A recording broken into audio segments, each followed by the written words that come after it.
everyone. Today we're going to cover the pelvis and hip complex. This is two separate chapters in the book, but we are all going to cover them together because they are so closely related. So you'll see these are your learning objectives directly from the chapters.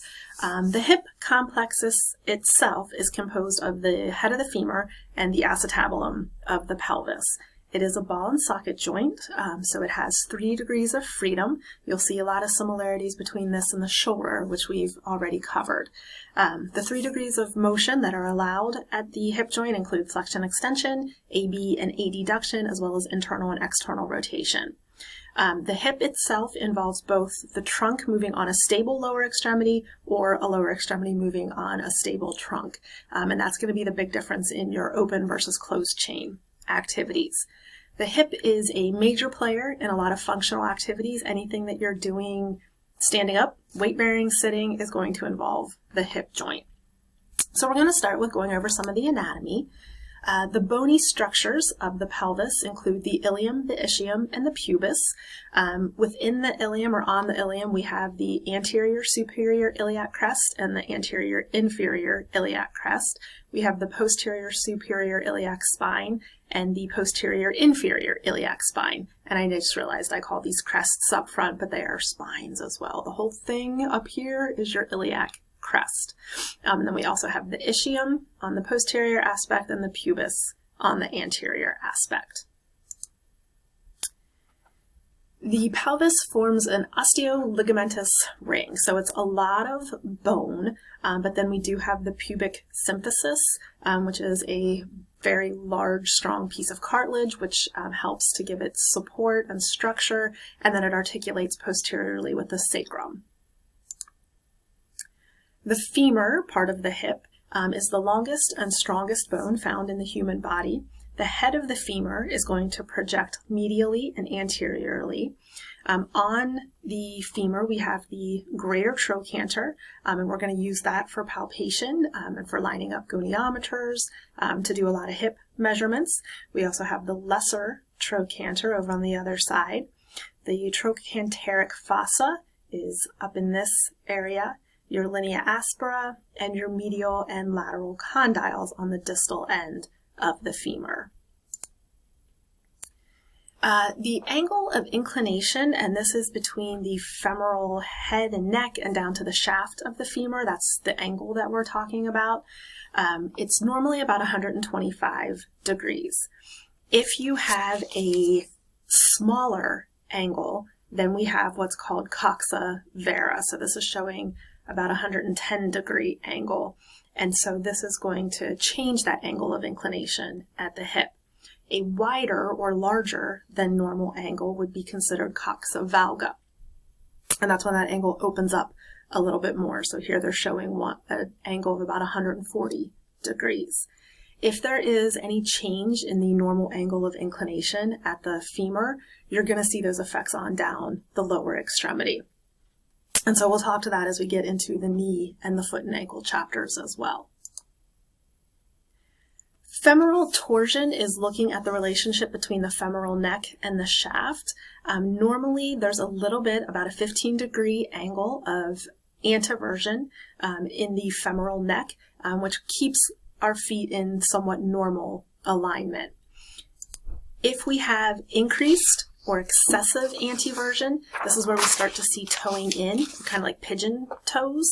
And if we have retroversion, more than 15 degrees, that's when we see toeing out. And so the pictures underneath and the captions here don't necessarily go. So excessive anteversion is toeing in, retroversion is going to be toeing out. Okay, the hip is rotated more posteriorly, the toes are going to turn outward. The femoral head, where it articulates with the acetabulum, is covered by really thick articular cartilage.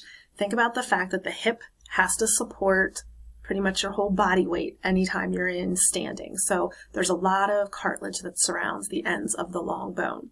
It covers the whole head of the femur except for the fovea. That's where the ligamentum teres is going to come out, and that helps to attach the femoral head to the acetabulum. The femoral head is facing or oriented in a lateral, inferior, and actually that's the acetabulum. The acetabulum is oriented in a lateral, inferior, and anterior direction. We also have the medial and lateral circumflex arteries that are a branch directly off the femoral artery. They sort of wrap around the neck of the femur, and they can be damaged when there's any type of trauma, especially a hip fracture. In case you haven't discussed yet, hip fractures usually occur at the neck of the femur, and that's where those arteries are, and so they could cause excess bleeding if there's a fracture there. So the acetabulum is a pretty deep socket. It's much, much, much deeper than the glenoid. So if we're comparing hip and shoulder, the acetabulum is going to be a much deeper socket.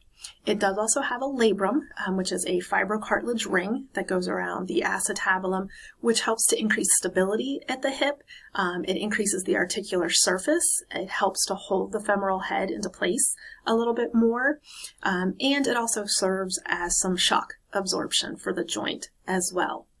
There are 3 major hip ligaments that we're going to talk about here shortly, and the good news is they're all named again for where they're running. So we have the iliofemoral, the pubofemoral, and the ischiofemoral. So from each part of the pelvis comes a ligament that then attaches to the femur. The center edge angle. This is the amount or a measurement of the amount of the femoral head that's covered by the acetabulum, and it's determined by the vertical and lateral aspect of the acetabulum. Normal acetabular angle is about 20 degrees. If there is more than 20 degrees of angle there, then there's actually going to be less coverage of the femoral head of the femur, which means there's more joint stress and there can be more rapid degenerative changes. If there is less than 15 degrees of acetabular anteversion, then that could mean that there would be excessive coverage, which increases the potential for hip dislocation and labrum injuries. So here are those 3 major hip ligaments that I talked about. This is your iliofemoral ligament. This is also called the Y ligament because it kind of branches into 2 pieces there like a Y. There is the pubofemoral ligament under here, and then the ischiofemoral ligament as well. And there you can see them from the back side as well. The iliofemoral, again, is an inverted Y ligament. So like I said, it is sometimes called the Y ligament. And with hip hyperextension, it helps to hold the femoral head in place, which can produce a stabilizing force in hyperextension.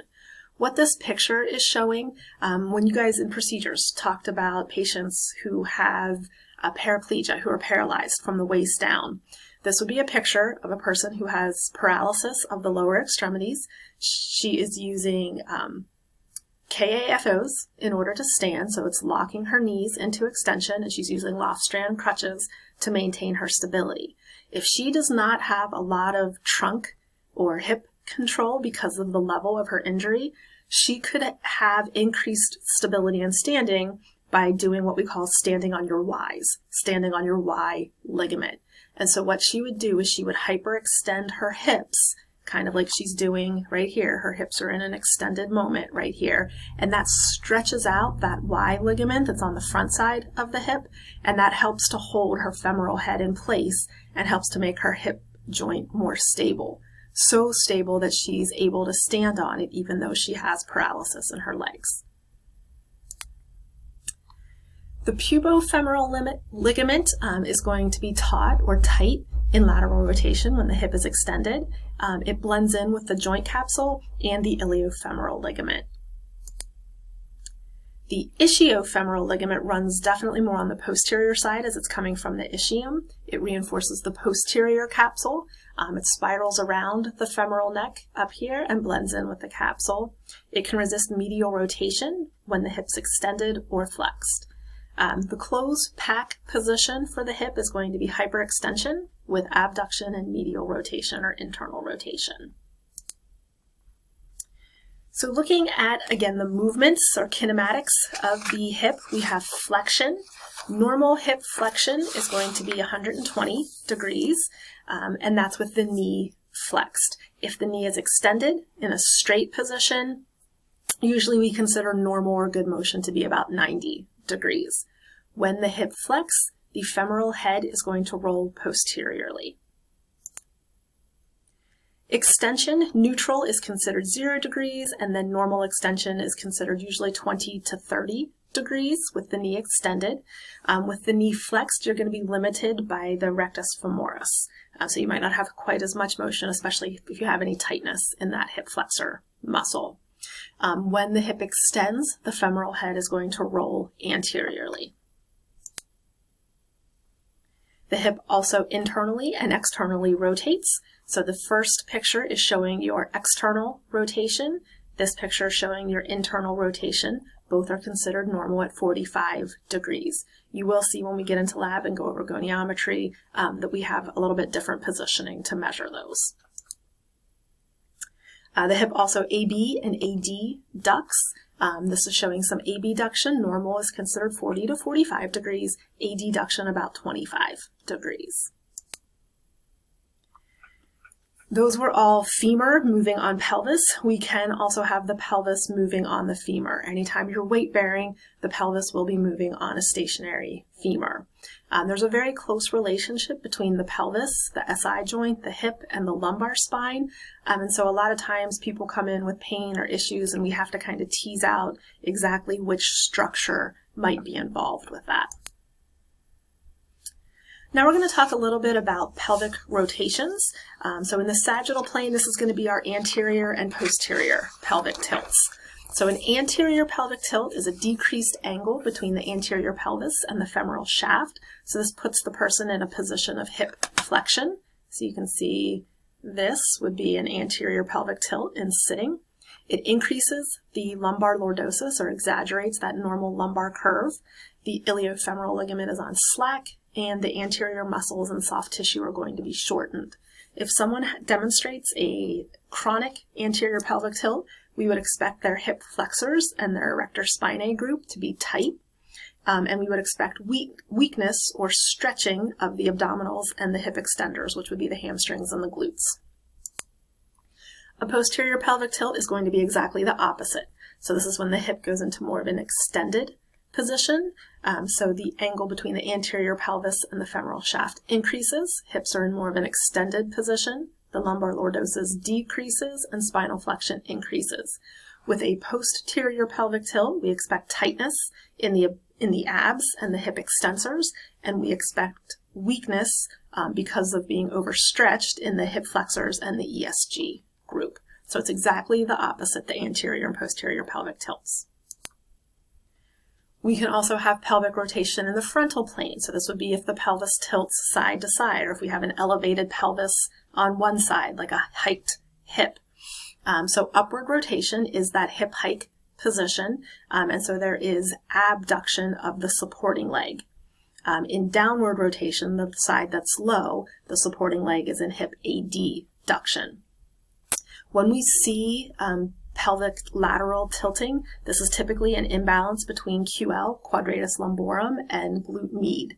On the high side, if a hip is hiked and it's high, so say on this side here, we would expect the QL, the quadratus lumborum, to be tight on this side, and the abductors, glute med, to be stretched and weak on this side. So then the opposite would be true on this side. QL would be stretched and weak, glute med would be tight and need to be stretched. We can also have a pelvic rotation in the horizontal plane, and this would be when it is medially or laterally rotated. This isn't something we see quite as often as the other two. All right, so let's talk about some of the major muscles that we're going to see in the hip area.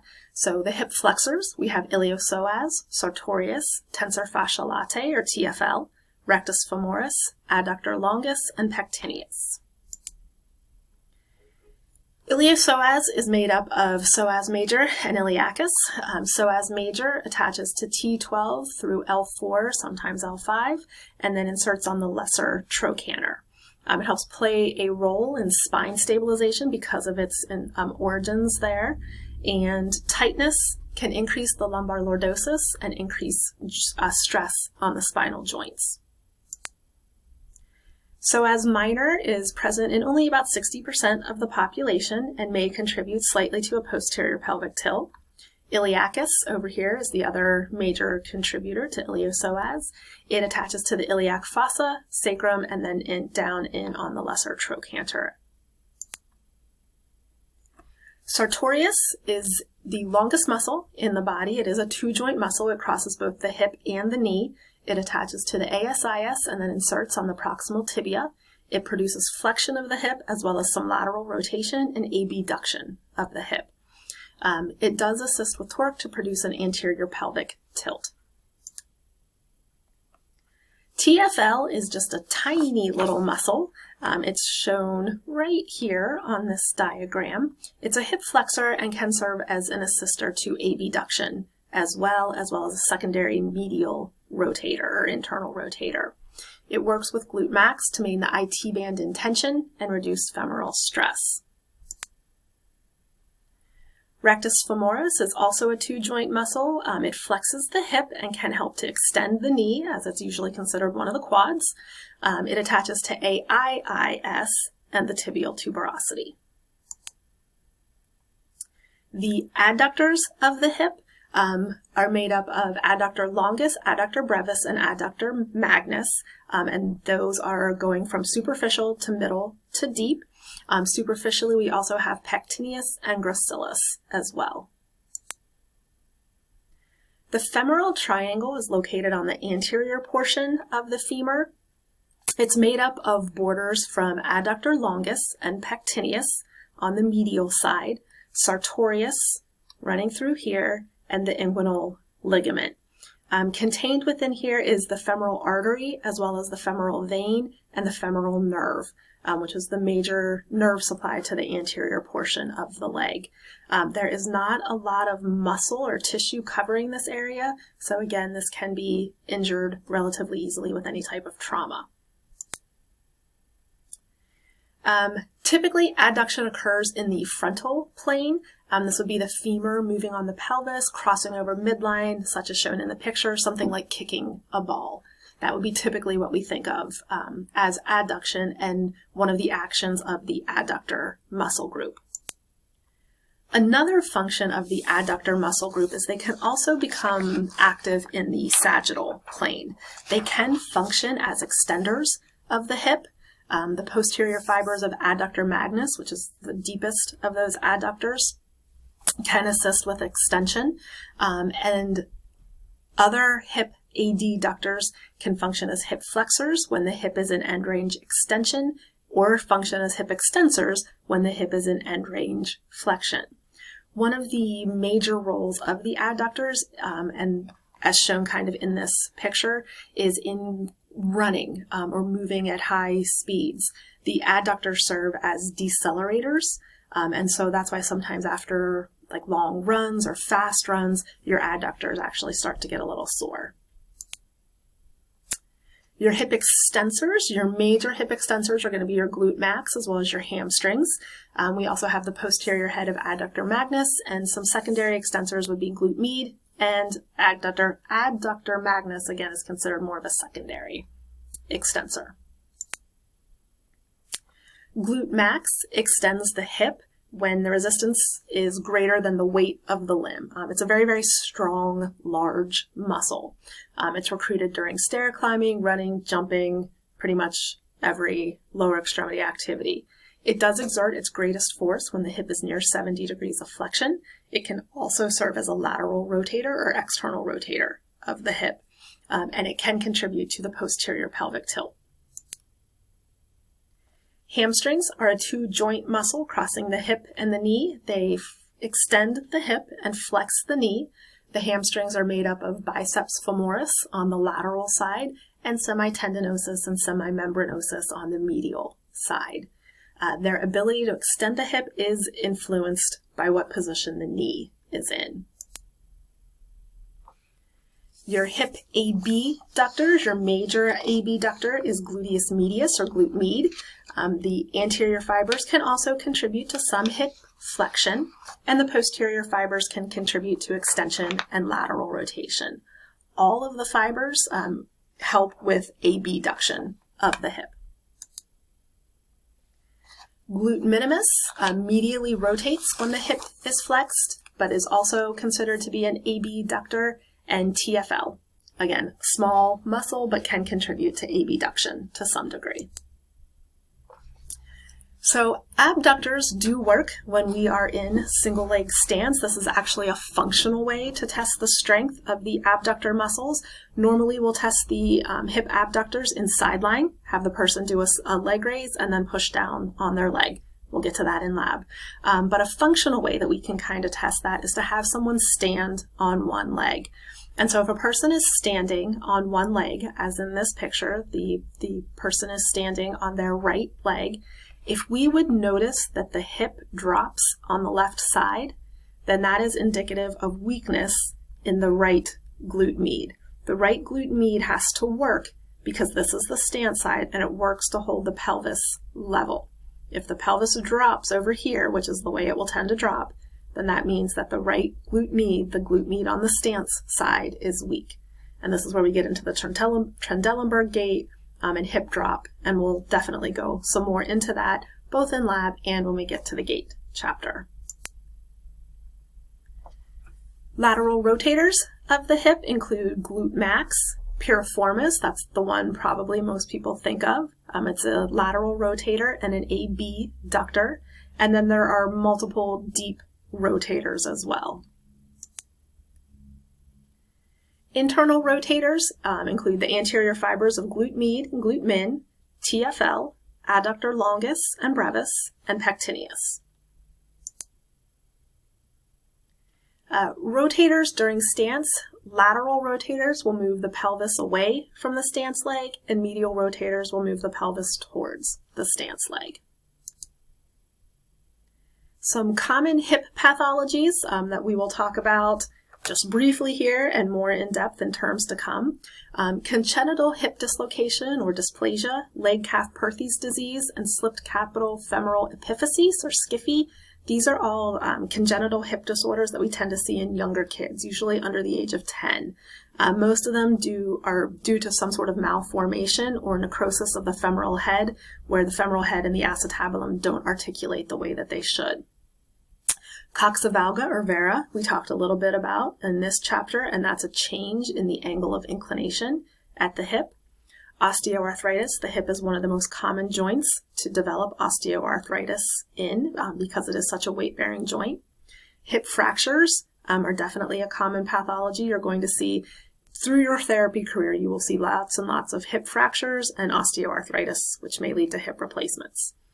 IT band friction syndrome, that can affect either the hip or the knee as the IT band crosses both the hip and the knee. Trochanteric bursitis is bursitis over the greater trochanter, usually with repetitive type activities, oftentimes things like running. Hamstring strains and hip pointers, which happen at the ASIS. So, like I said, we'll go a little bit more into those as we get a little bit further along in the program. All right. That's it for the hip and pelvis. Thanks, guys.